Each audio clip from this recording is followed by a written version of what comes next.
I tried to do everything myself because I kind of had to, and I didn't get systems and processes up and running as quickly as possible, which I have better handle on now, which is nice.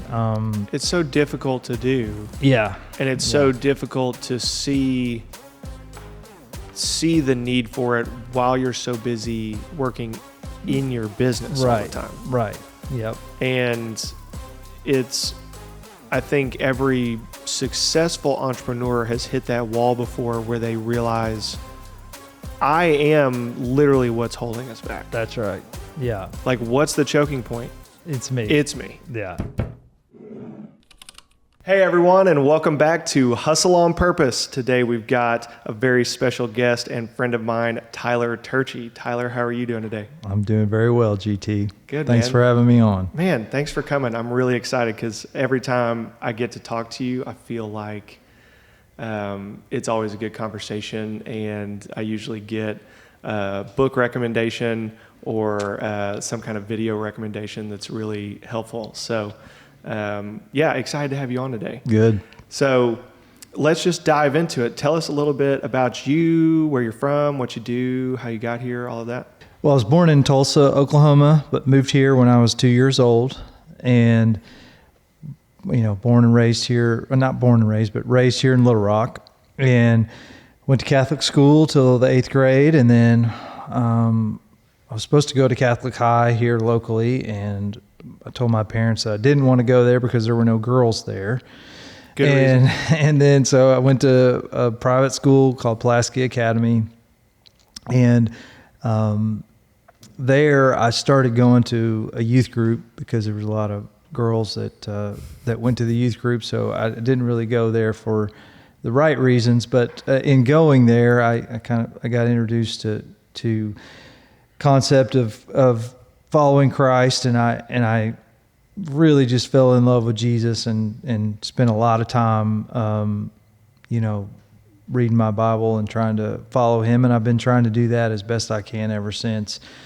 And went to high school. Then I got a soccer scholarship to play soccer at University of Nevada, Las Vegas, and played there all 4 years, which was great. And then after that, I played a little bit in Salt Lake City.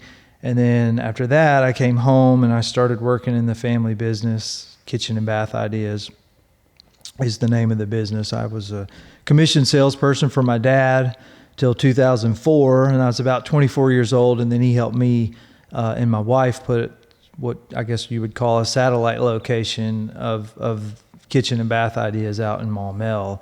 And I've been out there since 2004 and doing that. And I also have a couple of business partners that I've acquired apartments with, and have a business called Alpha Holdings, and then another business as well with another partner that we buy apartments with. And I've got 5 kids, and I'm married. I've been married.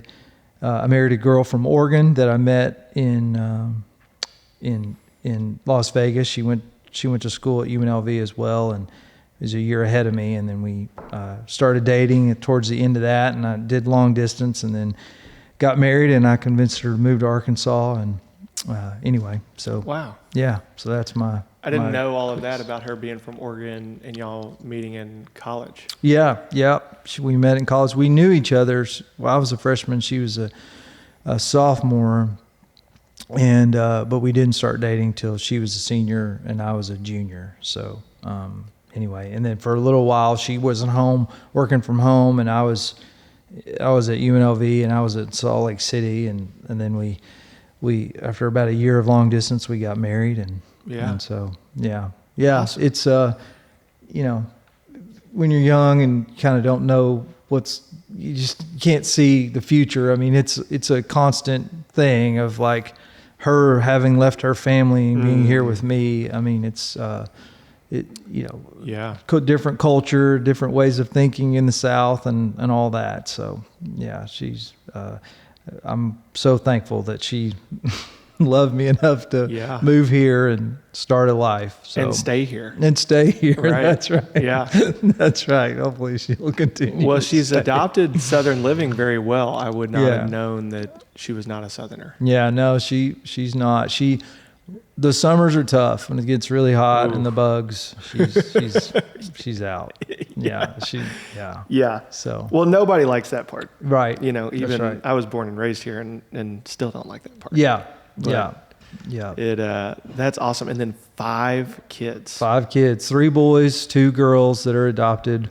They're African American and they're sisters. We had them as foster children, and then they, it didn't work out with mom, and we adopted them, and so their age ranges 6, 8, 9, 14, 17. So we have the littles, and then we have the older ones, and so the older ones are emotionally exhausting because they're teenagers and dealing with all their stuff, and they're up all night, and then then we have the little ones that are somewhat physical exhausting. So we got it coming on both fronts. Right. But it's good. We're blessed. We're it's not all roses and everything, but it's good, and we love it. So anyway, I find myself sounding exactly like that. I get down this road of feeling like it sounds like I'm complaining, and then I catch myself. It's like, I don't mean to complain. Yeah. But the physical and mental exhaustion are both there. Yeah. And I'm simultaneously so grateful for it. It's like with the kids, with the business, I'm so grateful to be able to work for myself, have the flexibility that it does offer, and to be able to provide for my family and spend that time with my kids. And dude, I'm worn out, man. Yep. That's right. Worn out. That's what you want. At the end of the day, you're just worn out. It makes you stronger. The good thing about it is it leaves very little, it's like the idle hands or the devil's playground kind of thing. It's like, I'm a much better person than I was because I don't have, I don't have time or energy for,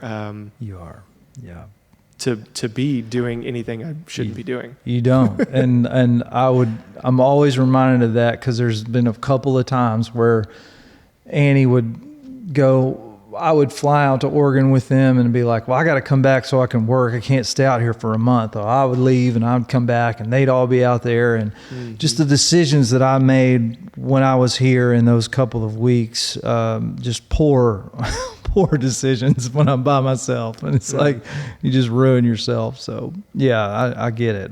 My family helps ground me and save me from myself, and it's this incredible blessing at the same time. So I understand what you're saying. I have found that as well. Like the rare occasion that my wife will leave with the kids for like a weekend. Yeah. The speed in which I default to just bachelor behavior is astounding. Savage. I mean, it's like frozen pizzas and sweatpants for a full weekend and like sleeping in and like, some of it is like some of it's probably good for me to get a little rest and whatever. But some of it, I look around and I'm like, man, that happened fast. I'm like, the family, as much as I try to be a provider and leader for them, you realize quickly they're holding me together more than I'm holding them together. They are. That's my 17-year-old. He's trying to figure things out, and he's got this girl that he likes, and she likes him. And anyway, without outing him on some stuff, it's like, son, you this feminine energy is what saves us. Like we have to aspire to this greater ideal that's transcendent of that, and it makes us better. And you have to go away from the boyish things to more, being a man, and so I think he understands, but it's hard to, anyway, it's just hard to watch him struggle through that. And it's like, so yes, I validate everything you're saying. Have you ever watched, it makes me think of, watch Jordan Peterson's like deconstruction of Peter Pan? Yes. It's amazing because it's like you watch Peter Pan as a kid and it's like this cool story about like flying kids and going to Never Ever Land or whatever, and Captain Hook's the bad guy, and The alligator has a clock in his stomach. right, and he's taking a piece of Captain Hook because he's an older guy, and you're like, Yes. he starts talking about all this stuff, and you're like, oh man, and you start realizing, like, as a guy, I'm in my early 30s, I know some of the Peter Pans. Yeah. I know some of the boys that even as they get older refuse to become men. I wrote him a letter last week and Did you referenced those boys who I grew up with and was like, look, you don't think this could happen to you. It can. Here's my friends. These are the one. This is what they're doing right now. Yeah. It's like living over their parents' garage and, Yeah. and it's, stuff. Yeah. It's crazy. Yeah. So yes, I love that, the Peter Pan. And then he'll do the Lion King. It's got some other stuff with that. And it's just like, man, how did you extrapolate all that meaning from that? And Pinocchio, and you're just like, dang. Yeah. And like a piece of you is like, I kind of just want to be able to watch Peter Pan without Right. like, Why did you ruin it for me? without every time hearing the alligator and the clock tick, I'm like, this looming sense of doom that time is after us all. Exactly. Yeah. This episode of Hustle on Purpose is brought to you by Arkansas Real Estate Buyers. If you have a problematic piece of real estate, we would love to help you. Go to the description, click on the link, schedule a free consultation with me personally, and we'll get you set up. Now let's get back to the show. That's right. But then it's like, maybe that's why those stories work and they never die, because there's this subconscious thing that you got it, but you didn't know you got. I don't know. It's like, anyway, it's interesting. It is. Yeah. Right. It is. Yeah. There's got to be something to that, why the stories last like they do. Right. Which will be interesting as our culture tries to, like, Disney seems like they're always, like, lately they're trying to rewrite these archetypes. And it's like, it's going to be interesting to see if it'll work, because people just, it's all, the way we've all been living and thinking is like deep in us, and these stories resonate because we're used to it. And now they're trying to like do different things, and you're just like, well, is that going to work? I don't know. We'll see. Yeah, it is interesting. Yeah. I mean, it's hard nowadays to find something for your kids to watch where you don't have to worry about some kind of political agenda being like pushed behind it. Yeah, right. That's not where I planned on going with this, but it's worth talking about, because it's like, how do we love everyone and accept their actions as their own? Yeah. But also just don't necessarily want it pushed on my 4-year-old or my 2-year-old. Yes. Right. Yeah. It's hard to avoid it out there. It is definitely. But so tell us a little bit. So in 2004, you started your branch of Kitchen and Bath Ideas out in Maumelle. I did. So to me, as an outsider, kind of just looking at your life and your story, I know you may not see it this way, but I'm like, I look at you holistically as just extremely successful. And there's a lot of facets that go into that. I mean, Aaron and I were talking about it a little bit this morning, because there's several ways to measure your success, right? And I think you fall in the same boat as I do, of like, well, I'm not where I want to be, so I'm not successful or whatever. Yeah. But then I look at it, I'm like, well, if you had told me I'd be exactly where I am now 5 years ago, I'd be stoked. Yeah. I've got a great marriage. I've got a good relationship with my kids. Church life is good. Work is good. Yeah. So like when I look at you, it's like just your ability to stay in business and keep that business going and keep growing, trucking along with that, keeping your family and those relationships as good as you can, and like your church life and all of that. I'm just like, Tyler's one of those guys that is holding it all together, as well as you can, and keeping it balanced. I don't know if you would agree with that or not, but well, I'm certainly trying to, but I appreciate. I mean, that's very kind of you to say those things, and I try to receive them. But it's like you and I both have talked about Ray Dalio, and you know, he's a smart guy and he's a billionaire, and he's all right. And he's doing fine. Yeah. But to that point is they ask him, you know, how he's doing, what his life's like. And he's like, I'm just mostly struggling like everyone else. And, you know, it is like you said, you're struggling through, you're not where you want to be, and you keep striving forward. But 2004, I mean, I was 24 years old, and I stand on my father's shoulders. I mean, I would not have been able to do that so quickly without his help, but I was definitely in over my head. And there was a lot of times where I wanted to quit and just, you know, selling, I don't know, $50,000 to $100,000 kitchens to people that are in their 50s, and you're 24. I mean, it's a little, I mean, I remember one time I mismeasured this Vinahood, and it was this doctor in Jonesboro, and I had messed up this thing, and he just was real passive aggressive, and he was asking me all these questions about how I screwed up and why I screwed up. And I remember going outside, because my deal was I would go out and I would pray a lot alone by myself. That was just how I coped with things, and I've actually gotten away from that lately, and I'm trying to get that back. And I threw up because I was like just overwhelmed, and I felt just horrible. And I just remember being so stressed that I threw up. So, but I would always be like, I'm not going to quit. I'm not going to quit, you know. And so not quitting was big. But, you know, there was a lot of growth that happened through it, because my dad helped me, but, you know, I was in business with my dad, and didn't like having Thanksgiving dinner or Christmas with my business partner, and having all that going on, you know, just wasn't great. And I actually laid that down in 2014, and then he bought me out. But then I ended up, and I thought I was going to leave and just do real estate, but then I stayed in the business, and was just a commission salesperson. I didn't have to run the business. And then he sort of, you know, needed help running the business and the salespeople that were there. And so I kind of got back into that. And then he got in poor health.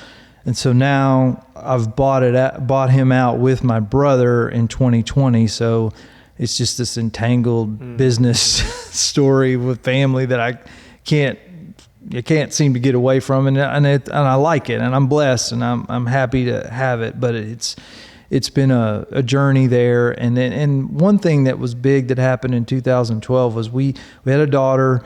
Her name is Hattie, and she lived 6 days, and she passed away.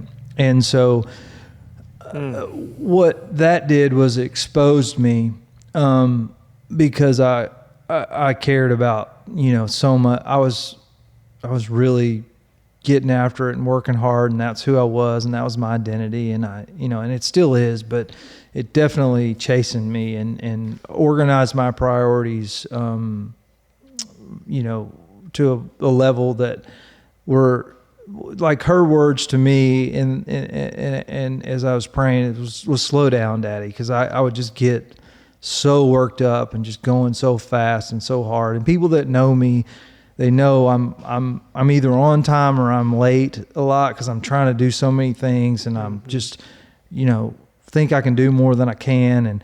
And she kind of, that helped sort of temper me a little bit. And I actually, at that time, I was about to buy my first sixplex, and just shows you how dumb I was. I mean, like I was about to pay.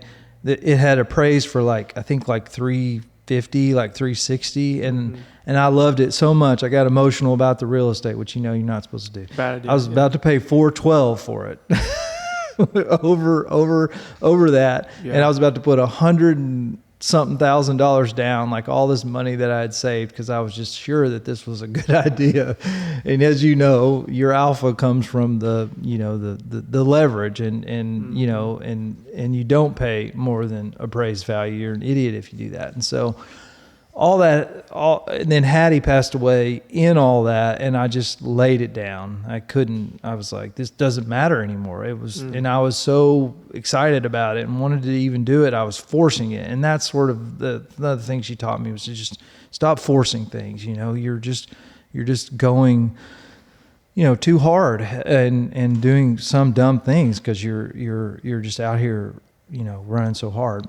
And then actually 2014, 2 years later, that same property, the guy had realized that, you can't sell a property you're not going to find another idiot like Tyler to spend $60,000 over the appraised value. And so you got to sell this thing for like, $340 or whatever it was. And then, anyway, I ended up, that's the first property that I purchased 2 years later, and it was a good deal. It's been a good deal. And, so it worked out. But this sick blessing of losing a daughter sort of helped to organize my priorities. And like you say, success, what is that? If you get into the Enneagram at all, I'm a 3 on the Enneagram. I think you're an 8, right? Yeah. And one of the big things of 3s is deceit. Like that's sort of our core sin or whatever. Is like it looks like we're doing well, and we're doing, but we can just really deceive people and our own family and all that. And so some of that has been helpful to think about. That is like the success is to be open and honest and live just in close community with people that I love and have them respect me and have really close friends. Not like tons of friends, but just a few really close friends. So that's been success. But in the Enneagram 2, the 3, what we do is we see the power in the room, and we can see who's in charge here, and we get things done. But one of our problems too is we compare ourselves to others. And reading these books, watching YouTube, doing all that stuff, I would really fall into that trap of like, I'm not successful when you start comparing this to what other people are doing. And I sort of had to define the success differently of like, can you do all those things that you want to do, like business and stuff that you like doing, but then can you still have really good friendships? Can your family still love you, and you still have time for your family, and everyone, try to have most people think highly of you, and conduct your affairs, with honesty, integrity, and all that. And so that helped me a lot because if you just want to like do an extreme example, Elon Musk, I don't know, what does he have? 10 kids. He works 20 hours a day. Yeah. There's no way he's spending the time with his family that I am, but everyone's, and I listened to a podcast on him yesterday. He's wonderful. I've learned a tremendous amount from that man, and he makes America great, and it's beautiful. It's so cool to have him, be here and do what he does. But it's like, you can't compare yourself to that. Right. Like you just, you have to, sort of, for me, it's like a holistic thing, like you're saying. And if you could switch places with him, would you really want to? No, you wouldn't. In fact, he'll tell you that. If you listen, I'm an Elon nut. He'll say you wouldn't want to be me. His brain is just constantly, I can just guarantee you I don't want to be him. You don't. Yeah. Sleeping on a factory floor and trying to... Just, if I extrapolate out the issues that I have and the stress that it gives me, and I times it by 1 billion. Yeah, that's him. It's like, I don't want to. So I'm out. I'm not. Yeah. My life has not. It was not God's purpose for me. I'm not built for that, and that's okay. I had a guy one time that's, probably $100 million net worth ish. Yeah. And he was like, GT, it hit me one day. It's like, I don't care to be a billionaire. Yeah. Like, I realized one day, like I'm worth X amount of dollars, and I'm still running flat out. I'm losing relationships. My life isn't where I necessarily want it to be, but I was for so long just stuck on this like grow and go and break things. Yeah. And he was like, I realized what I'm going to die with $1 billion and like, that's it. Like, and he was fortunate enough to realize that, I think, at like a young age. Yeah. But you talked about a couple of things that I wanted to talk about. So like, cause I think I recently had this conversation with my wife. It's like one of the struggles that I've found on this entrepreneurial journey is the metrics for success become difficult. Like you have to be the one that kind of comes up with your own like KPIs, key performance indicators and stuff. Because one of the comforts of a normal salary job is, if you have a good manager, a good business owner, whatever, employer, you get that feedback, good or bad, what to improve on in the next quarter, the next year, whatever. You get your annual raise or whatever, and you're kind of guided through this work life. Yeah. Once you get into business for yourself, it comes with a lot of freedom. With that freedom comes a lot of responsibility. And I've found myself where I am running and going and doing and staying very busy, because it's almost a way of dealing with any insecurities I have of like, I have these questions of like, am I doing enough? Am I doing enough of the right things? How much time am I really supposed to spend in my business and on my business and with my family? Yeah. And that scale's kind of always tipping back and forth. Yeah. Daily, hourly, like, Right. And so what I heard from you is like, there's kind of those two ways you were doing it. It's like you stay busy to kind of cope with that fear of, am I doing enough? Right. Right. That's right. And then another way is by comparison. It's like by looking at other people in business for themselves, I can kind of judge myself on. Right. And I guess those two things, like you have to be busy. You have to be accomplishing tasks. Right. Well, you have to be productive. Right. You can't mistake busy for productive. Right. Right. And the comparisons can be helpful too, but those are two things that I find myself doing as well. They're just really slippery slopes. Yeah. Yeah. Yeah. And I can fall into it again, but pre-Hattie, a perfect week for me was just flat out work as hard as you possibly can. Mm-hmm. And then you're just completely exhausted and you feel like you got a ton of things done. And then the people that were in your life or your family, whatever, it was like, then hopefully they're available for you at that time when you're done with all that. And it's like, and you're just, and you can't, you don't want to live that way. Your wife, and like, it's back to the first thing, the feminine, it made that rounded me out, and it's ugly. I wish I could have learned from others' wisdom in that, or someone could have pulled me aside and I'd listen to them, but I probably wouldn't have listened to them.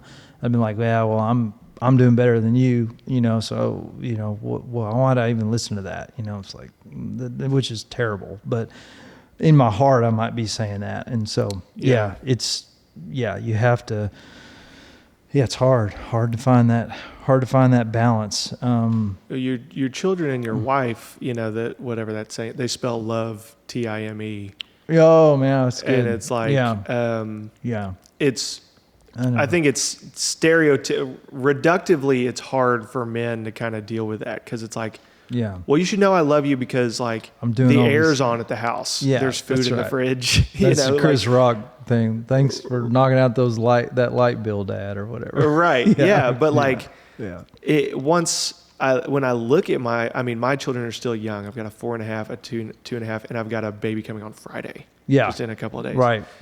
And they are just as happy in the dark with the air off. Right. Like if I'm home and playing with them. If I say in my house, well, I worked hard all day, something really dumb is about to come out of my mouth after that. It's like, that's a tell for me. Like, and then you go back to like, well, that was probably modeled to me by my father, and you know, and then all that, and you get deep into that. But yeah, we can break out the therapy chair. I can like recline mine a little bit, and I'll take notes on you. Yeah, that's right.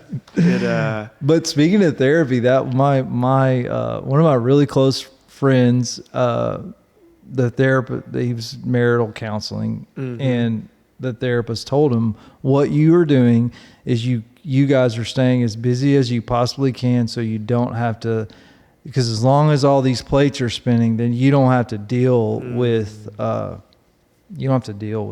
these things, and you can just put it on the rug. And that's really what Hattie was for me, is like, well, it's all like, you don't even care about that anymore, and now you got to deal with really what's going on in you, and you gotta change. So yeah. So anyway, yeah. I used to have this really negative, and I think it's pretty common, really negative view on therapy. Yeah. And frankly, probably like therapists. It's like, if I'm honest, I still do. I still am really? Judgy about that. And all my friends seem to be in therapy, and I'm not, and I'm that's not right, you know, because I am in therapy right now with you. Your feedback is therapy for me. But anyway, I cut you off. Go ahead. I'm sorry. No, you're good.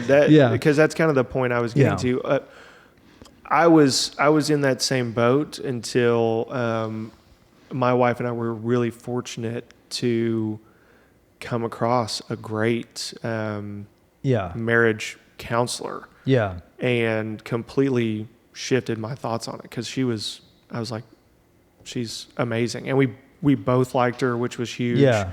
Because we had seen a couple of people, and you know, either she would like them and I wouldn't, or vice versa.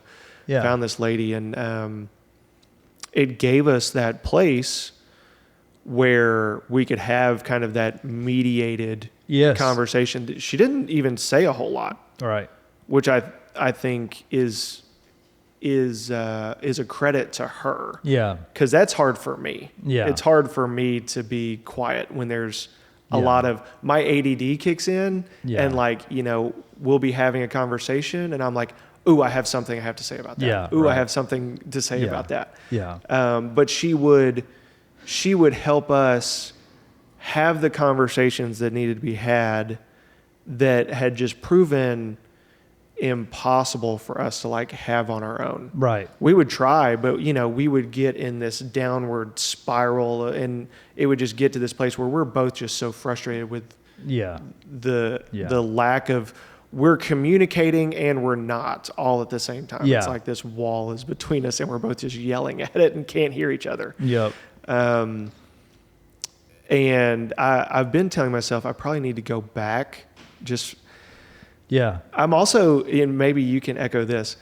So I've gotten to a place now in my early 30s where I'm like, honestly, I feel like I've worked on myself quite a bit, and I'm just now kind of getting to a place where I kind of like myself. And I'm worried I'm going to go talk to a therapist. They're going to be like, you got a lot of work to do. And they're going to unlock like all of this like childhood stuff, or stuff that I've just like blocked out. And I'm like, dude, I don't want to. Yeah. If I'm honest, that's part of my apprehension with it. But we had therapy early in our marriage, but it wasn't called therapy, and we didn't pay for it. It was a guy at Mosaic. Gary Parrott was his name. And he he took 10 years off our marriage as far as learning, because he got in there with us, and man, it was great. So, I mean, you got to have that, because man, you're saying the same things or trying to move in the same direction, but you just don't know. It's really hard. Well, and life gets in the way. I mean, you have 5 kids. I can't imagine, even just with my 2, I mean, the fact that we found time to have a third blows my mind. You know, it's like, have you ever heard of the book Love and Respect? You have talked to me about it. I meant to read it. Well, it's Egretz is the guy's name. Yeah. That actually came from my friend being in counseling, and he and I read it together, and it really has helped Annie and I a lot, because the premise is you get on the crazy cycle, and the crazy cycle is the man needs respect and the woman needs love, and she's not getting the love she needs, so she disrespects you, and then you don't give her the love she needs, and then she disrespects you, and you're just on this crazy cycle, and somebody has to break the cycle. And it has to be you. Yeah, that's right. It needs to be you. That's right. That's right. Yes, that's right. It needs to be you because, yes, you, yeah. So that's helped us a lot to be like, hold on, that we're on it. And I can see that all these decisions I made this week have not poured into my wife, which her love language is quality time. Like, you were saying that. Of course it is. Yeah, of course it is. That's right. It's going to be whatever the hardest thing it is for you to give. Exactly. I always say it's the worst one, because if you could just give a gift or just write a check, like, okay, let's move on. You can't do that. You have to, Exactly. Yeah. So, yeah. Yeah, my wife is quality time. Yeah. And it's like God does those things on purpose, because in the same way as you were saying, like that feminine energy giving us something to like aspire to. It's like, because it's the hardest thing for me to give. Yeah. Is why she's that way, and why it's important, because I need that balance. Yeah. If I don't have somebody that close to me that I love that much, be in here working all the time. All the time. And I would be content with that for a while. Yeah. Right. There's a small piece of me that's like, oh dude, if I could be here every hour of every day, sleep as little as necessary, like I would be really happy. Yeah. But I know I'd wake up a month, a year, 2 years down the road and be like, what am I doing with my life? Right. Because it would just create more work and more responsibility, and you'd be building your kingdom and not for nobody. Yeah. For your empire of dirt. As Johnny Cash. Yeah. Hurt. What a great song. Yeah. It's the love languages are an interesting one as well. And that book, so how does it go over when you say, hey, you're on the crazy cycle? My wife, to her credit, and I've talked to a lot of guys that are married, and she can receive. We can talk very candidly with each other without having weeks of an icy. We recover pretty quick, and a lot of it comes back to Hattie. It's just like, it's just not that important, and I know I trust this person. They love me. They want the best, and what do they need? And so we can elevate. She doesn't like it when I elevate my voice. I can say that. I have to watch that and not get angry, but I mean, we can have very candid conversations and be okay, and I can say what needs to be said, and she's not gonna hold it against me for a month, and we go off in these icy deals. So that's you can say it, but it's best not to say it. It's best to go, you know what, well, last week I was doing this and this, and we didn't go on a date, and we didn't go on a walk or whatever. And that's why we're here, because of a series of decisions that I've made, and I've got to get it back on the rails. So, but the thing that I'm learning is with the Enneagram connection is that there's this deceitful part of me that can just do that and not really be present and not really care and not really be like, I can send the text or I can make the call, but I'm not actually present and I'm not actually really caring, and then that gets into Christ and the heart and this, and me, really, really being full of love and that kind of thing. And so, and that's another thing with kids. It's like, I can do things with them. But, and I've had this vision of Christ, like in the last several years, of just like that when you were with him, like and thank God I wasn't around like around that time, because like the Holy Spirit, I think it's, I mean, this is a whole nother discussion, but it's like I probably would have, when he told me to eat his flesh or whatever, I'd probably been like, I'm out, like Yeah. I did Yeah.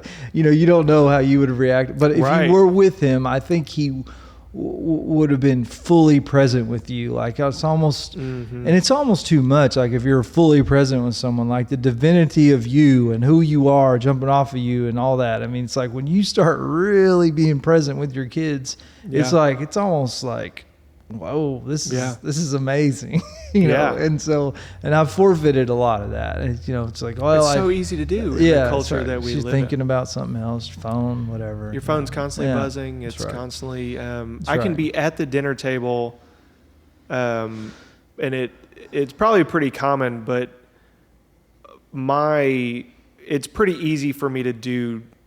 I say this, people would say I'm doing both poorly, which is probably true. I can be at the dinner table having a conversation with my kids, my wife, whatever. Yeah. And 90% of my brain power is still thinking about work. Yeah. Yeah. Right. I'm still checking off to-do lists in the back of my head. Did I do this? Did I get that done? Yeah.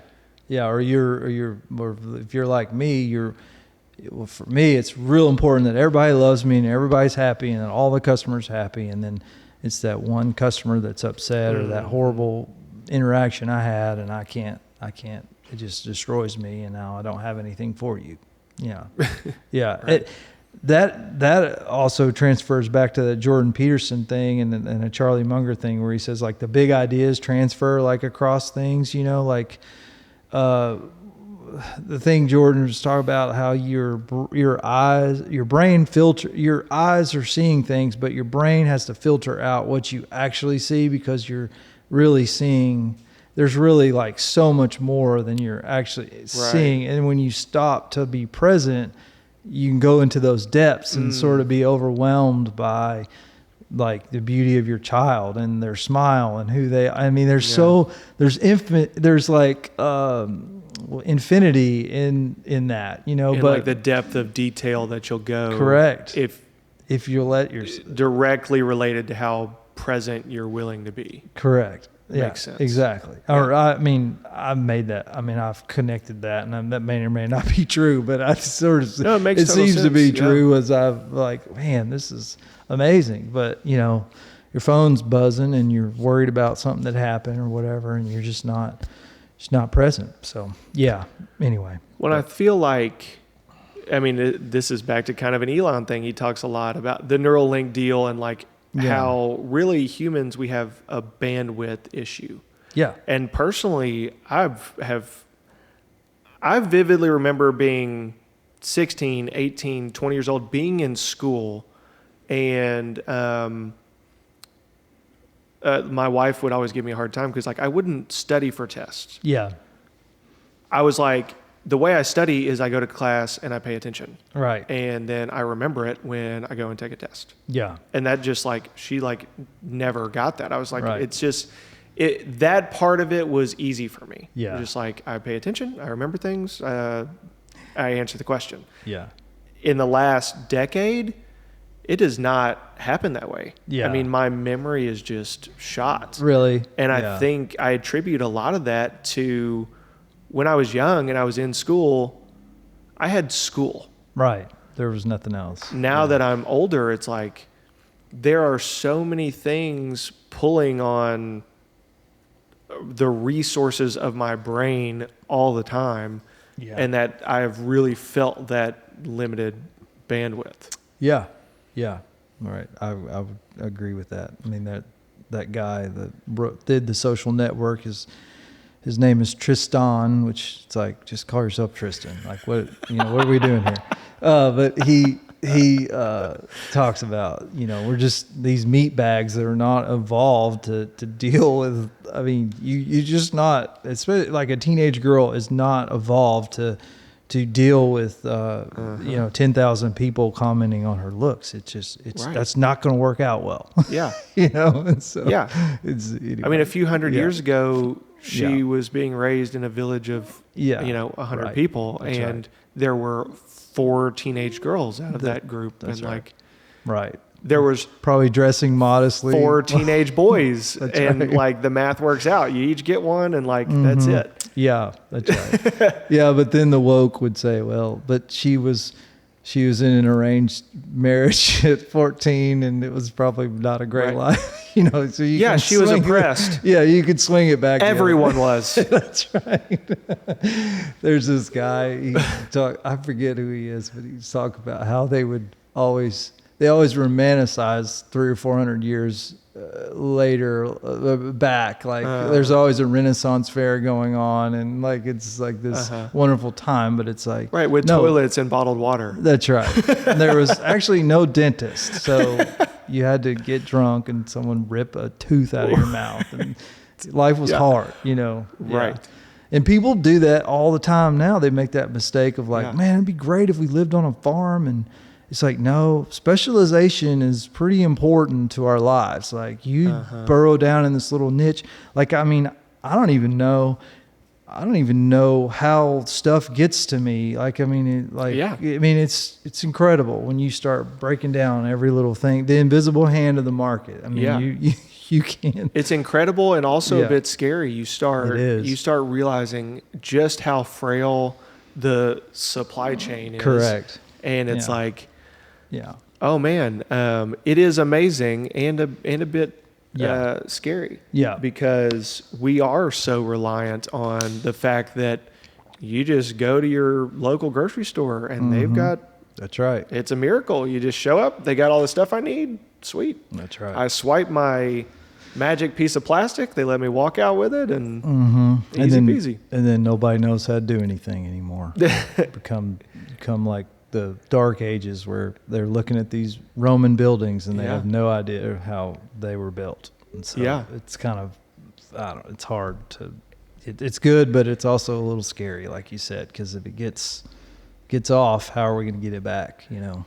Right. So, it's one of those things too that fatherhood has helped me out a bit with, because I've definitely fallen in the trap of that just male confidence. It's like, you know, if stuff hits the fan, like I'll figure it out. Yeah. I'll get it done and whatever. But when we started having kids, it was like, okay, like maybe we should have a better contingency plan than dad will figure it out. Yeah. Right. You know, because I don't know anything about farming or whatever. Yeah. I mean, you can call me a doomsday prepper or whatever, but I have a year's supply of food for. Do you really? Yeah. Yeah. That's impressive. For my family. Yeah. Yeah. Just as like, I mean, I don't know. I know they're eating zoo animals in Venezuela like this past year. I mean it's you never know what's going to happen. I don't know. But yeah, that's a year's worth, huh? It's like vacuum sealed bags or whatever. Yeah.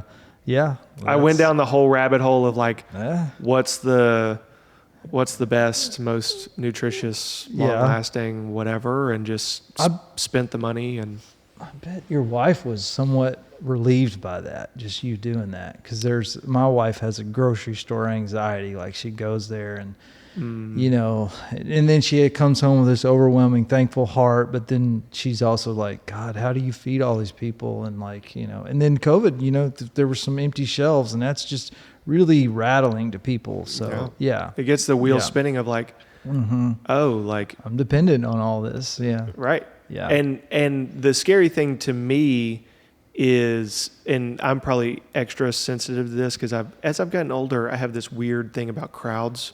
Yeah. I have to know my way out of a crowd, or I get like really anxious. If I'm in the middle of a very crowded room, I just find myself really uncomfortable. Yeah. I can validate that. I don't like crowds either.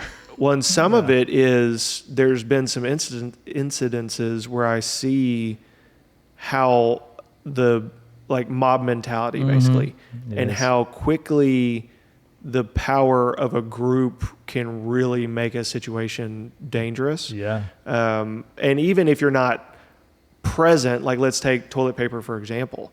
Like if our supply chain stuff is so frail, it's based on a certain number of people buying a certain number of product in a certain period of time. Right. And there are massive companies that spend a lot of money to make this logistical web keep spinning, right? And like the slightest thing can really disrupt that. I mean, a hurricane in Florida can really disrupt me getting plywood here in Central Arkansas.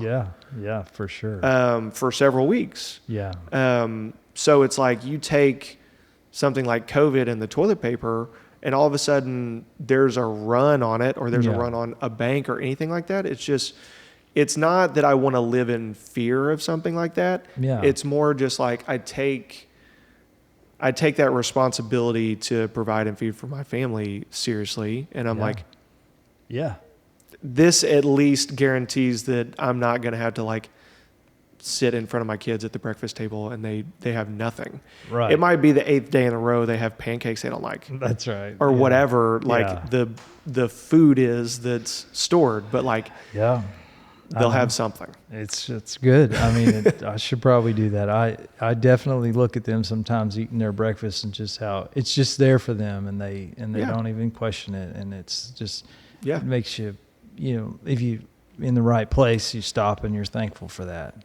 I always have felt more comfortable living in the South because of that, because it's it's a country boy can survive song, like we can skin a buck and run a trot. I mean, there's like my brother's got a freezer full of meat and guns, and we can fish, and I mean, but gosh, it would be terrible. But, and you're not stuck in the middle of a city Manhattan. That I would be afraid you couldn't get out of. Yeah, people are rethinking that. They're like, maybe I shouldn't live 12 million people in Manhattan or whatever. Whatever the number is. But, I mean, if something happens in Manhattan, much less can you get out of the city, can you get out of your building? Yeah, right. Maybe not. Right. Like, I mean, anyways, you don't want to live in fear of stuff like that, but it is where my mind goes, especially now that I have a family and stuff like that. Yeah. Well, I'll just come to your house. Yeah. Come over, because hopefully, I mean, so I also have, like, my wife has several siblings. Yeah. They all have young children. So between my wife, her siblings, their spouses, and their kids, they all live within like 10 minutes of us. Our child being born Friday will be the 9th kid. Yeah. 8 of them are under 5 years old. Oh gosh. Wow. So like, the only reason I have that much is like, dude, I hope I'm not eating powdered pancakes for a year or whatever. It's just, if God forbid something were to happen where like smart. Everybody needed food for a month, we've got some. What is that? I mean, that's such a, I guess that would be a long-term put option or call option. I mean, the cost of that and the peace of mind, I mean, that's so smart. Back to the success thing though, like it made me think of one of our huge successes was to be, when we were in your stage of life, to be in community, an open, honest community with other couples that had small children, to realize that we were not crazy. I mean, because man, the time that you're in right now is, it's crazy. Like Leon, our third boy, if we'd had him first, I don't think we'd ever had any more kids, because if he was awake, he was crying. He was awful for like 2 years. Maybe not. I don't know. I exaggerate. But anyway, I hope you like blacked out for a couple of years there. We don't even know. Just like the 5-year period before we had kids, it's like, what did we do? Right. We thought we were busy. No, we would get to Friday night and we wiped out. And it was like, no, it's just, I guess you just can handle, I mean, you can handle so much more, but you don't always realize that, in the moment. But, but do you have that? I mean, it seems like you are involved in. Yeah. So thankfully, we have, my in-laws, and they are all married couples with young kids. So there's 3 other couples, all of my sister's or my wife's siblings. And then also our small group at church is also like a season of life group. So it's all couples with young kids. And we always meet at my house, and we get we get a couple of babysitters, and Oh. they'll go upstairs with all the kids and play with all of them and run them ragged while we get to have a little time as parents. That's smart. And that's been really, really good. Yeah. I hopefully for all of us, but definitely for me, because like you said, you get to kind of commiserate with each other. Yeah. And it's that same thing of like, we all love our kids tremendously. We do anything for our kids. But also like, dude, sometimes you need to like complain about your kids. Correct. Like they go through these phases where, so-and-so quit sleeping at night. Like, what do I do? And like, right. They won't stop, marking on the wall. There's always like this new phase. You get through something, you work it out with your kid, and then they get into this new thing. Yeah. And I don't guess that stops. Yeah. No. Yeah. We had Harry Lee and Melanie Lee came to a couple of our groups like that. Yeah. And one thing happened too was like those people are still some of our best friends. Like it's like it sort of just has stayed. I mean, even though we're not meeting anymore, it's like though we have a strong bond with them because we went through that together.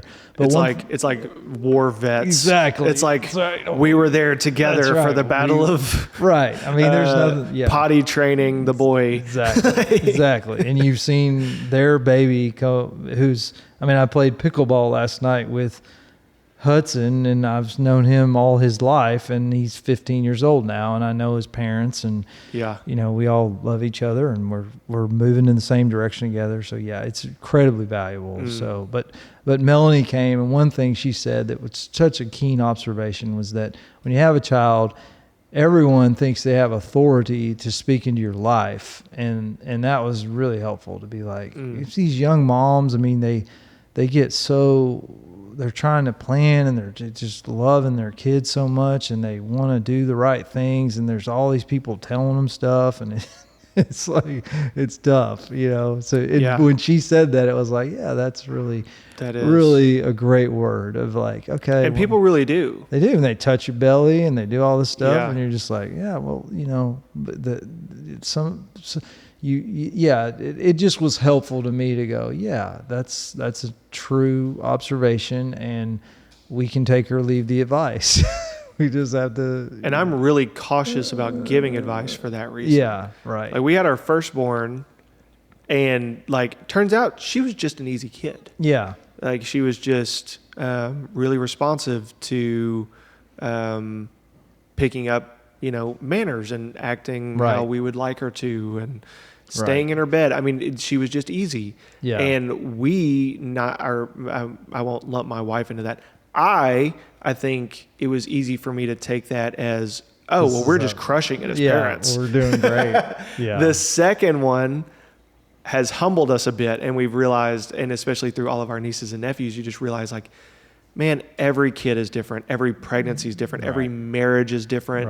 Right. Anybody that's giving you absolutes on really just about anything in your life, just take that with a heavy grain of salt. Because the best advice, people that have given me advice like you, it's like it comes through a filter of, I don't know your exact situation. But I've been through something similar, and here was kind of like my experience. But like there's like these caveats of, and that's how I try to give advice is like, A, did somebody ask for it? Right. B, I'm really careful. It's like relationships, business, kids. Yeah. Like all of those things are very situational. Yep. And that all that I can do is try to give you a similar experience I've been through and how that worked out for me. And maybe you can get something out of that. Right. Yep. Your story is the most powerful thing. Right. Instead of talking at somebody. Yeah. I remember one guy, it was a Bible study fellowship. He was talking about baby wise. I don't know if you heard of that, but it's like you keep them on the schedule. Yeah. He was just. We went through Baby Wise with our first one. Yeah. And it worked great. Yeah. Yeah. That's right. So we were sold on Baby Wise. Baby Wise is the end all be all of baby that's raising. how he was. He was just Yeah. an evangelist for it. And, Uh-huh. it was like, I was sitting there going, yeah, okay.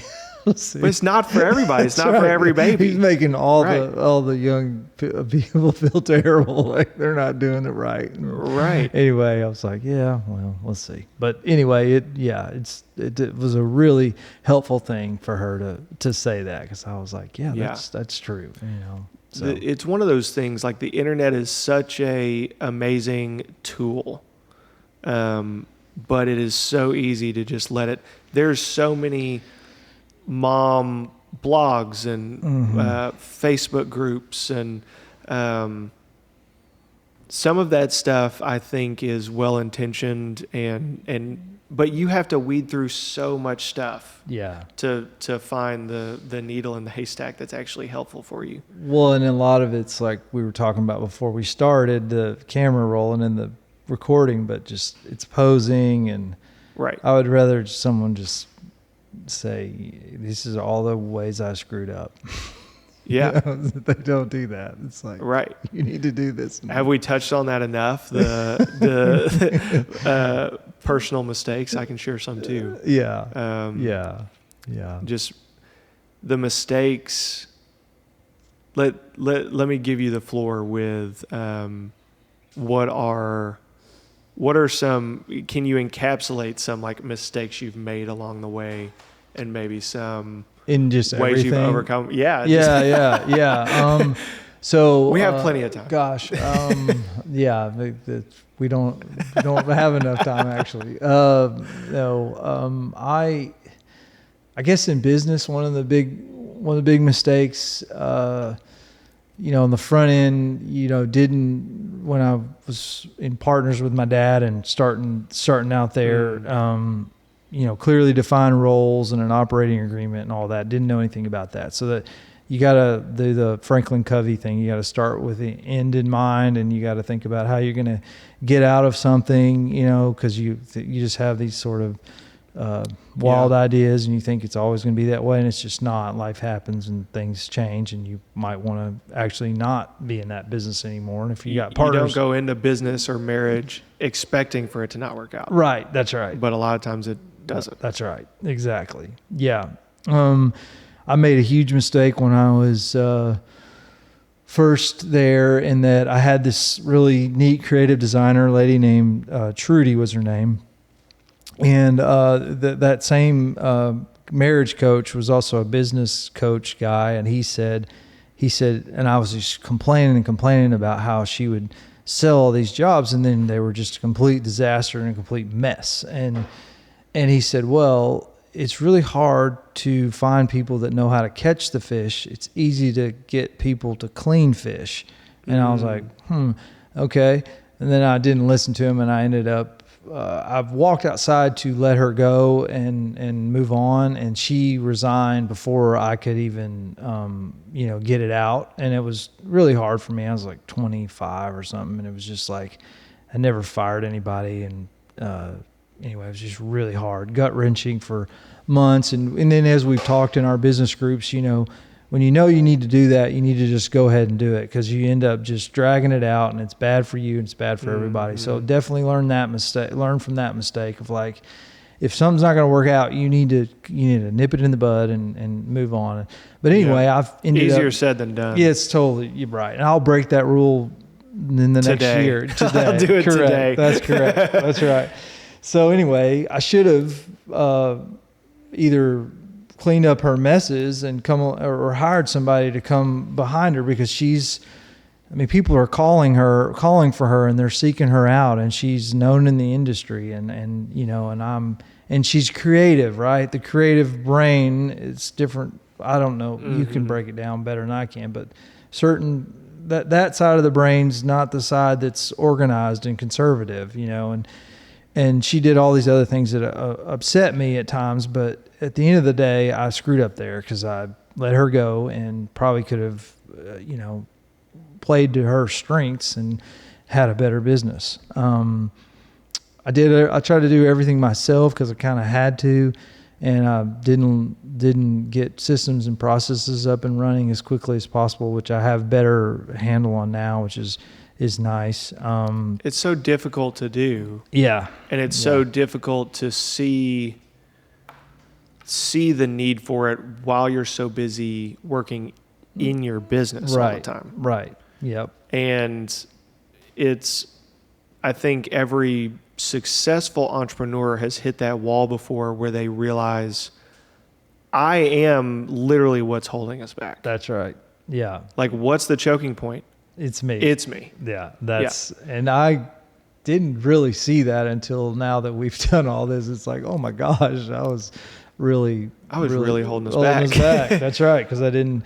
And then that starts like the next level of your journey when you start realizing, oh, like now this is a big, long, drawn out process of trying to like get everything that's in my head into a process that I can then monitor. Yes. Then you're going to get to that next step of like, now I have to train somebody else on how, my C-suite executives on how to monitor all the things that I was monitoring. Right.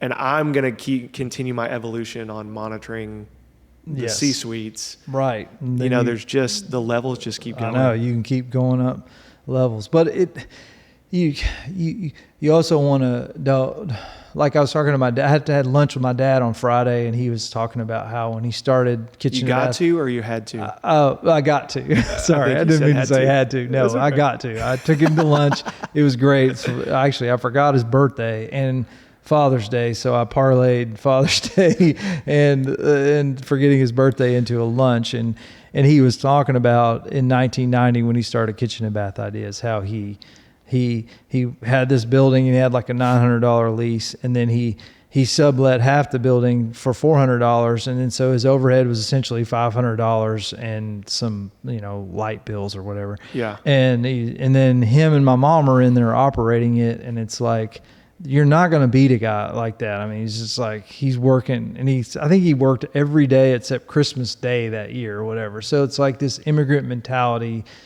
And you kind of have to do that to start, but it's like you said, you don't want to like discount that, because it's actually a survival mechanism, and it makes sense. And man, when you don't have that steady paycheck coming in, I mean, at that time I was 10, my brother was 9. I mean, for him to do that, he's stepping out there. So, but you have to, like you said, most entrepreneurs they should go to that next level a lot sooner than they do. And then when they do, they're like, golly, what the heck was I doing?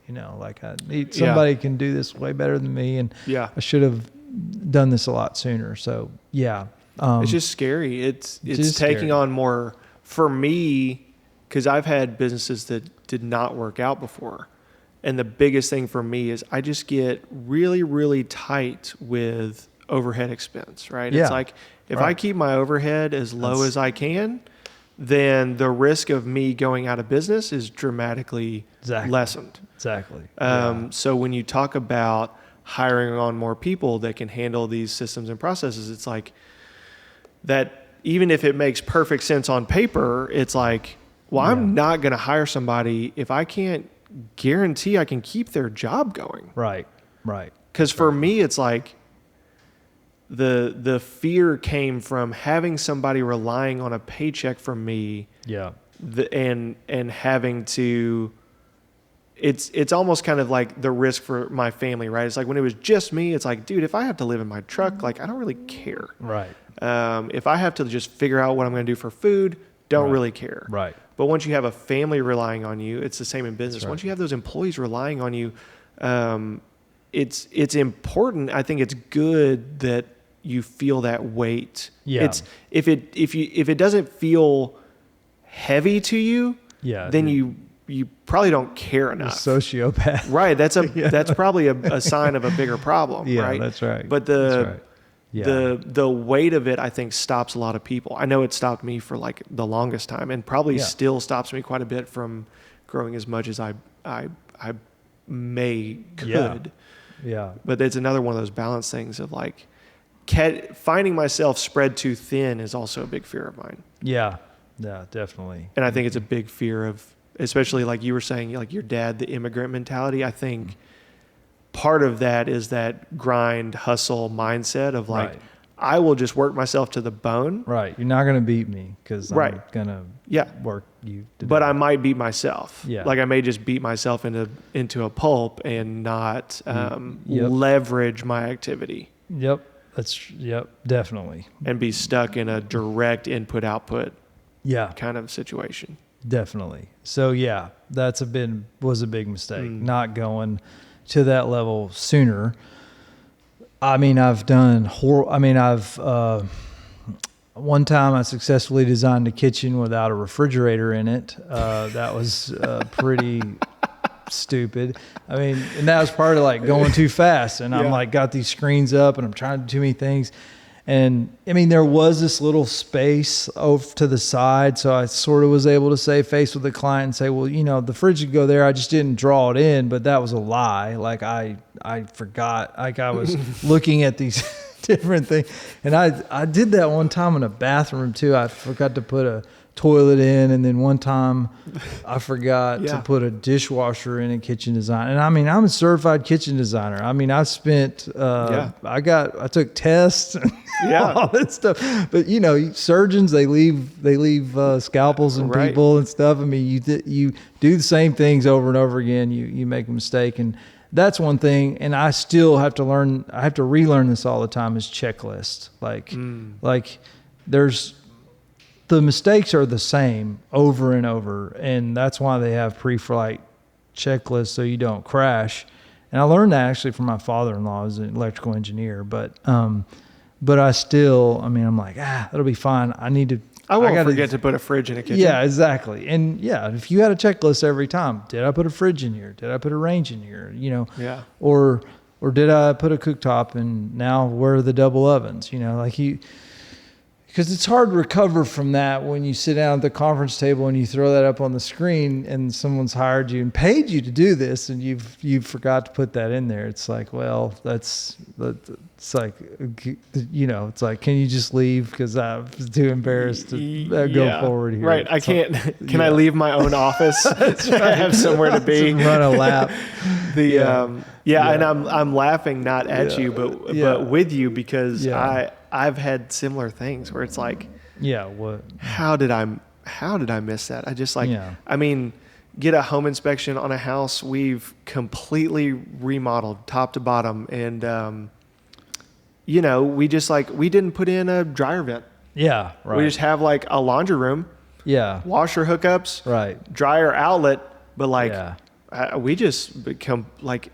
And I have checklists. We have stuff. Yeah. I mean, we go through laundry room, but you get to a point, you do enough of them where it's like your brain's on autopilot while you're going through the checklist. Right. Exactly. You're not critically thinking about it. Yeah. I've had to give myself a lot of grace with the subcontractors because they always make you feel so stupid, and you've designed this, you've pulled all this together, and plumbers, electricians, carpenters, painters, and made all this happen. And then they're out there with the benefit of hindsight of like, well, this isn't going to work, and you don't get credit for the 99 things you did right. You get that one thing that didn't go right. And it's just like, and I've had to let go of some of that perfectionism of like, well, we did all these things right. So yes, I made this mistake, but again, I can go back and it's a failure of the checklist. Another mistakes I've made, I don't do the details of pricing properly with discipline on the front end. Again, a checklist failure. You also are wildly optimistic about what you think you can do and the time you think you can do it. And so when you price things for construction, you have to, it's like this David Suze, he owns Suze Glass, really, really neat older man that puts stained glass in churches. And he said what he always did was figure what he thought it would cost, and then he doubled it, which is like, I mean, are you going to get any jobs if you do that? But it's like, I make that mistake over and over again. Well, because you need the work. You're tiptoeing that balance of you need the work. You got people you need to keep busy and paid. Correct. But you don't want to undercut yourself, shoot yourself in the foot. Yeah, totally. And that's backfired on me. I've I can count on my hands, but I've done a few jobs where I literally lost money. Like I didn't make money on the job. It cost me money to do the job. And that it's kind of like if you've ever read Richest Man in Babylon, that arcade guy. Little bitty book. Yes, little bitty book. If you guys are listening, I mean, it's a great book. That's incredible. And that guy had like 5 stones or something. It's been a long time since I read it, but he had these sort of stones of remembrance of all these mistakes that he had made. And I sort of have these job names in my brain of like, oh yeah, I remember when I did that. You hear the address. It's like, I tighten up when I'm driving around a little bit. And some of that is because the customer, things didn't go as planned, and I'm going to spend as much money as I can to try to let them know that I've done everything I can to satisfy them. And so some of that is that, but definitely. That's what I was going to say about it too, is like, I bet those are probably some of the jobs where you've had like the least happy customers. Yes, they are. Yeah. Because it's. Yeah. Although in the end, I generally, people don't usually say horrible things to your face. I've been able to turn it around most of the time and get them satisfied, or at least they know I did everything I could. But yes, you're right. Those are the jobs where you lost money and the people are upset, and you feel terrible, because it's usually for a lot of reasons. Yeah, it's just like everybody's just that's right, unhappy, and that's human nature too. Is I've had to really check myself on that. Is that we maximize the down, like. I can't quote it exactly, but it's like if you lose $10,000, it's not the same as if you made $10,000. And so when you have, we have satisfied a lot of people and a lot. And the ones that we haven't, it's like, what is it, 100x on my brain? The negative. So I've had to, try to be more rational about that, although I still don't like it when we don't satisfy somebody. But another thing that has taught me, like inverting that, is always get a price from people on the front end, because they're subject to the same problem of they think they can do more quicker than they can, and they're going to give you a better price on the front end than they are on the back end. They're not going to. On the back end, it's always going to cost more. Obviously, that's terrible negotiation too, to just give somebody carte blanche like that. But it can happen when things are flying around and certain people and you ask them to do something. Yep. But the discipline to say, hey, you didn't give me a price on that. I know you're going to do it. Right. Like this weekend, a guy's going to put some gutters around my house, and he told me $800, I think, for the labor. And it's like, I just know if I hadn't had the discipline to be like, you got to give me a price, it would cost more at the end. Maybe not, but usually. That's one of the, I have to show you, and you may use something similar. So we use Asana, and anytime I have a new house we're remodeling or whatever, we create a project in Asana. Yeah. And then everybody that's going to do any work on that house, we have them, like when we sign up a vendor to do work for us, they come in here, we get them logged into Asana, we get all their paperwork so we can pay them properly and whatever. So I've got the app on my phone, my desktop, but that way, 123 Main Street gutter job, it's assigned to Joe Gutters. Yeah. Any communication we have about gutters goes on that specific project. It's right there. It's time stamped, because sometimes we'll go ahead and have them quote the gutters, but really we're not going to do it till 60 days later or at the end. Right. And we can say, look, it's all documented right there. Right. I can find it easily. It's not... let's take the plumber, for instance. He might be working on 12 different houses. Yeah. And it's all just jumbled up in my text over the last in your head, however many months. Yeah. It's been invaluable for us, because we have before and after pictures. Like he can, they can mail in an invoice. I can see the after pictures, double check all that, make sure the invoice matches the quote. We can just have everything. Yeah. Right there, and but you probably have to be pretty much a butthole about that and be like, don't send me a text. If Right. it's not Yeah. in a sauna, I'm not. People fight you about it at first. Yeah. Um, Yeah. And then you're like, well, because it's new and it's different. And, Right. you know, we are in Arkansas and there's a lot of handshake deals that go on. And I'm Yes. like, I'm as good with that as anybody else is. yeah. But Yeah. at a certain level of scale, you have to have these systems and processes Right. like we talked about. Yeah. And what ends up happening is somebody fights you on it. And then like a month They later, love they're it. like the biggest fan. Yeah. They're like, right. man, I love that my communication with you is so easy. Right. And I love that my invoices are paid on time when they're supposed to be, or like, you know, they don't have to keep up with whether I agreed to it or Yeah. whatever. They've got a physical copy of me saying, yep, go ahead. And yes, install it on this date. And Yes. they can hold me accountable just as much as I can hold them accountable, because contractors have those issues just as much as They do. And then Anybody else? GT can go on vacation and somebody can yeah. get in there and say, well, I don't have to call him, you know, like, because it's all Put it here. in a sauna. Yeah, that's right. And like Yeah. Megan or Josh or whatever can Right. answer it and get you paid or Yes. answer whatever questions. Yeah. Um, Yeah. That's it's awesome. I'll have to check that out because that might, I mean, we use QuickBooks and all the Yeah. job costs and everything are in there. And it's on a network, so we can all go in and see what somebody did. But I had 2 ladies out 2 weeks ago and 1 lady out this past week, and it's a nightmare. It's like, where's the blah blah blah? You know, it's like Who talked to who about what, right? Yeah, It's yeah, like I can right. go in Asana right now, see any active job, any Yeah. communication that's happened with any specific vendor about any specific thing. And Is it linked to the text? Like, because I got a buddy that's like going through a divorce, and he has like this.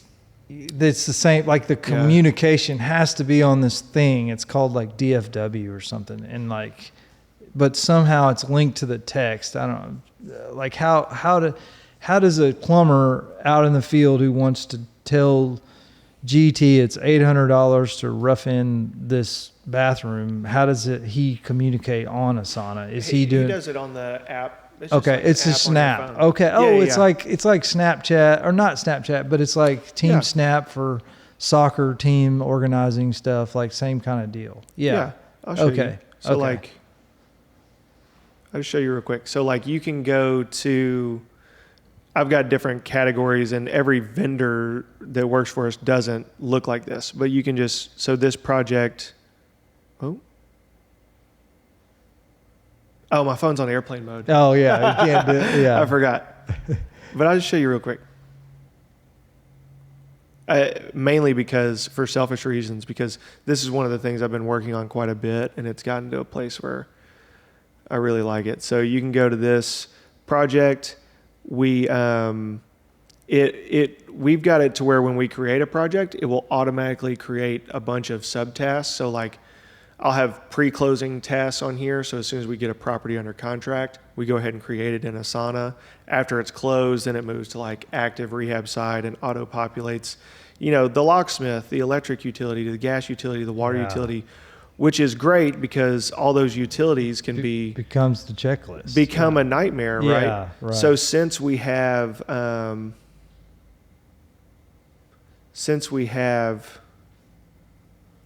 come on. Now my internet's being silly. But so Megan, that handles utilities, can go, okay, it gets assigned to her tasks. Yeah. She can say, water requested, 621, whatever. Here's the account number, should be turned on. Josh can go out to the job site after it's supposed to be turned on, confirm whether it's on or off. Yeah. Take a picture of the meter. Hey, water got turned on. Yeah. Thumbs up, mark the task complete.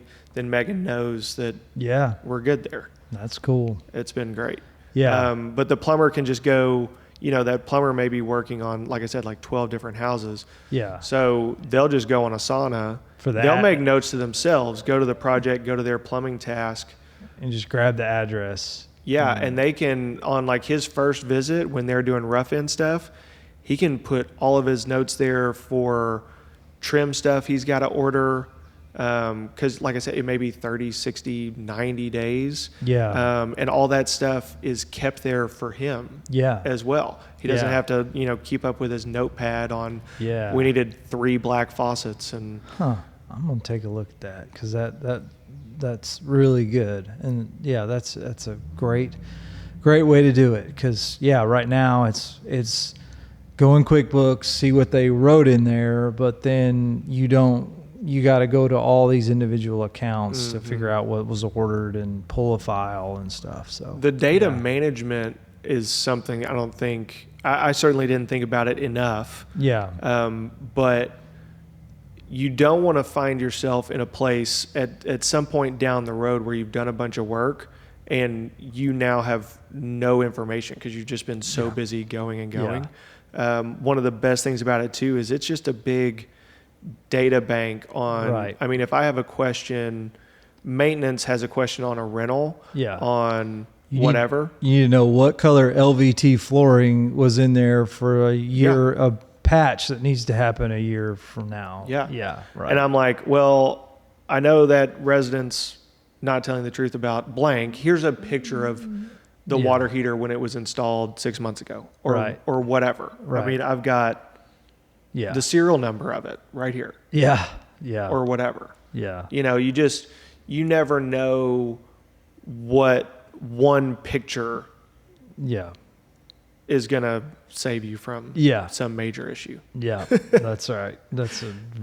So the more of that we can document along the way. And then plus, like, now we have this big bank of before and after pictures. Yeah. And they're easy to find. And right. Asana stores it all. And then you can, when a tenant moves out and you need to load the pictures online to market it, they're there. Yeah, that's cool, man. That's really cool. It's been great for us. So if look into it, and if you need any help with it, let me know because I've gotten fairly good at like the workings of it. It's kind of a blank canvas thing, and you can make it into what you program need it, to be. Kind of.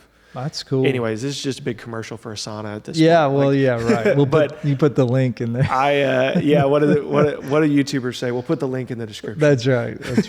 Hit the like button. Use my affiliate link. But Asana, I mean, there's other project management software out there. Asana's just been the best one for me. I'll check it out. So I listened to your bio. Did you say you had 170 houses? Is that right? No, I've got 87 single family homes. 87. Okay. 87. And then how many, I guess I'm hijacking the podcast, but how many houses like this year do you think you'll buy? This year, that's a good question. So I'm finding myself in a season of patience right now. Because I think the deals are coming. Just interest rate. Yeah. Well, and part of the way my business keeps going and growing is we'll buy properties predominantly with cash. Yeah. Because we need to do it in cash for the deals we're buying. Go quick, yeah. Yeah. Cash as is a lot what you buy. Yeah. And it's the value proposition we have to sellers. Yeah. Right. Is we can give them cash and move quickly on a deal that conventional financing either won't work or it'll take a long time. Right. And do some work to it, fix it up a little bit, get it rented out, mature it a little bit, and then refinance the cash back out and keep going. Right. Which is great, and it's worked really well. Yeah. But now that interest rates are getting higher, it makes the refinancing the money back out. It would still make sense, but it's just not mandatory for me to do yet. Yeah. I mean, I think there's still a season of deals coming. Yeah. And I think I'm just patiently waiting for that. And what price range are you primarily? It's what I affectionately call affordable housing. So like our average rent, my average rent's like $925. So you're in the 75 to 150 Yeah. house, okay, Yeah. which is great because that gives you a wide market, and then primarily 3-bedroom, one bath, 3 or ones three mainly. Okay. Yep. Okay.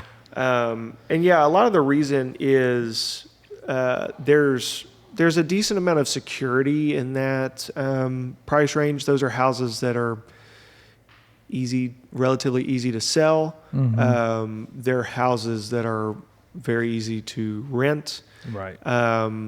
And you're not as susceptible to market volatility kind of in that Right. price range, because Yeah. it's like, it's not necessarily the bottom, but there's always, I think there's just always going to be a need for for a house that you can rent for $925. Right. And starter home too, if somebody wants to buy it. And Yeah. it's great. I think that's a great strategy. And then, what else was I going to ask you? Well, I lost it, but anyway. I mean, the goal eventually is to probably, at some point, join you in the multifamily arena.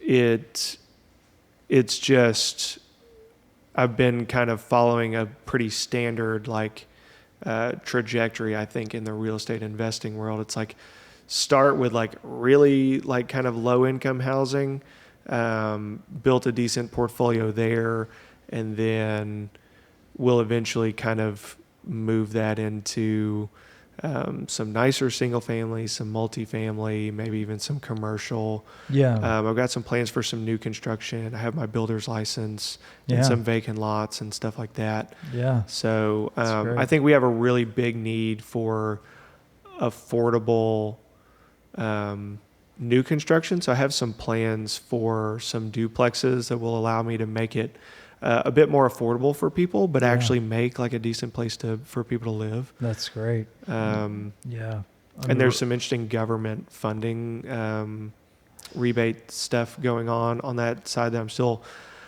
I learn best is through the doing. So I'm kind of like, if we can do it in a least risky enough way, then I'll just jump into it and figure a lot of it out through the doing as you go, kind of taking into account that there's going to be a learning curve here, right? And it may not be a home run, but if I can build some of these affordable duplexes, I'll be able to do them in a way where the risk is as low as I can get it.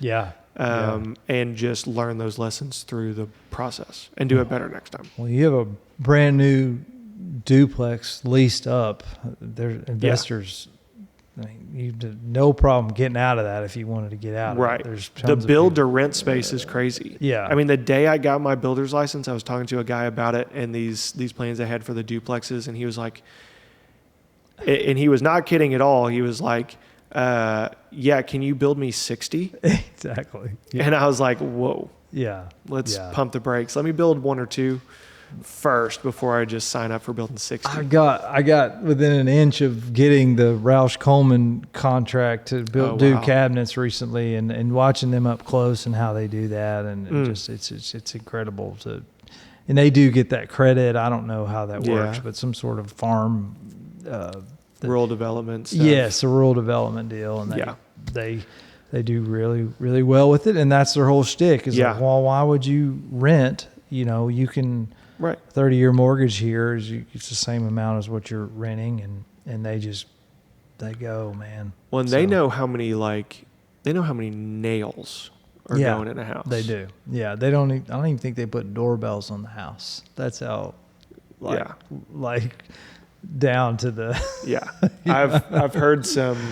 I've heard some stories about just how tight they are with it. And I mean, I'm never the one to rag on anybody's business model. I'm like, I think you can look at it 2 ways, right?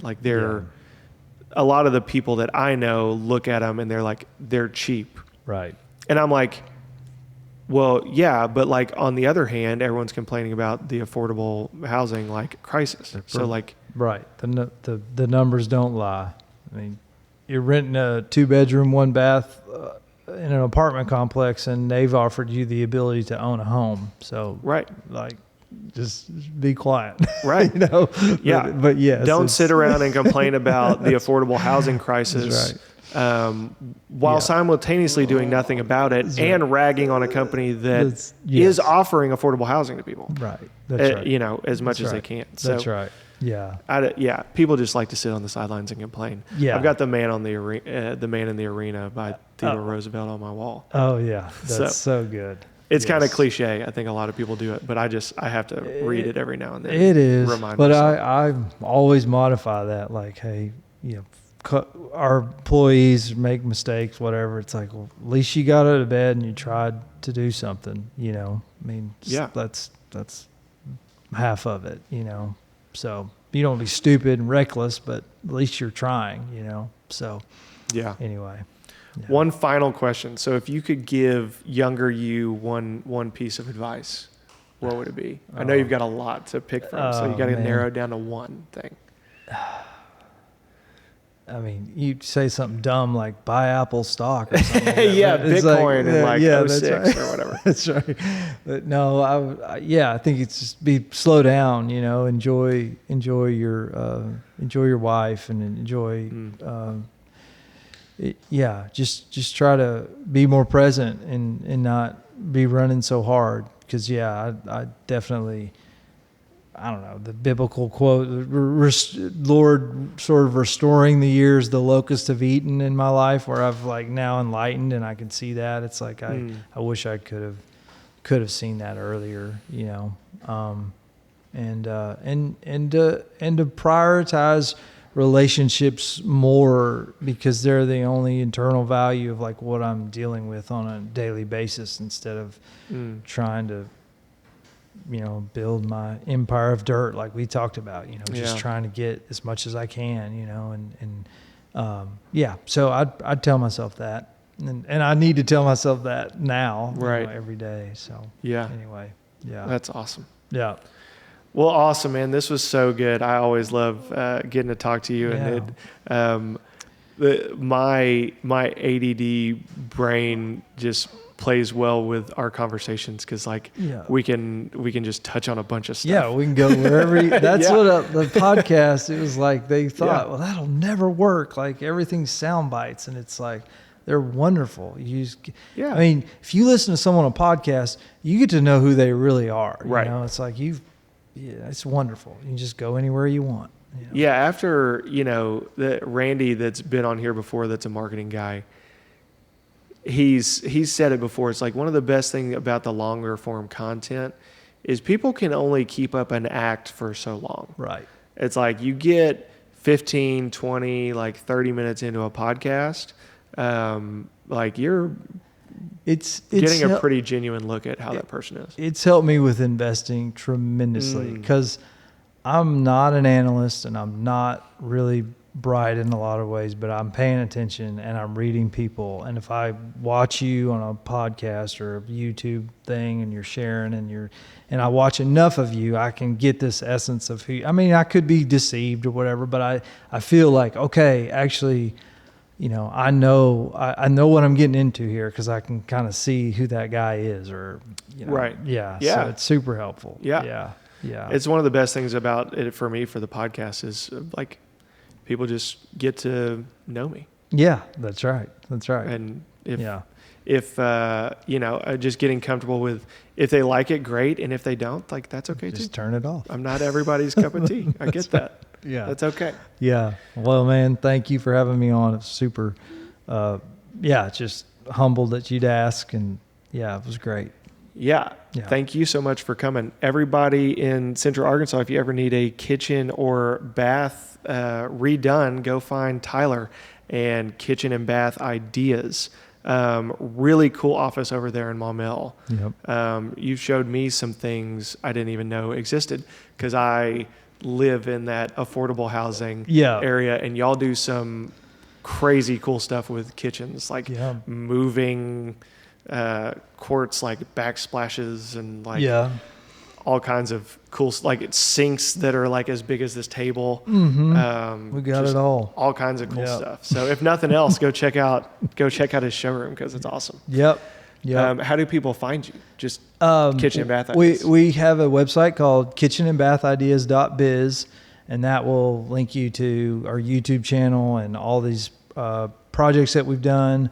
You can Google us. We're in, like GT said, we're in Maumelle. Technically, it's North Little Rock. We're inside of Metro Appliances and More, which is a big appliance showroom. We have a showroom within their showroom, and you can come visit us. You can call us. You can get on the website, and it'll lead you around. I mean, we got some stuff on TikTok and Pinterest. We have all that stuff built out, so you can find us in all those places. But anyway, come see us. Yeah. Some beautiful work. It's really impressive. Well, thank you. Thanks for the plug.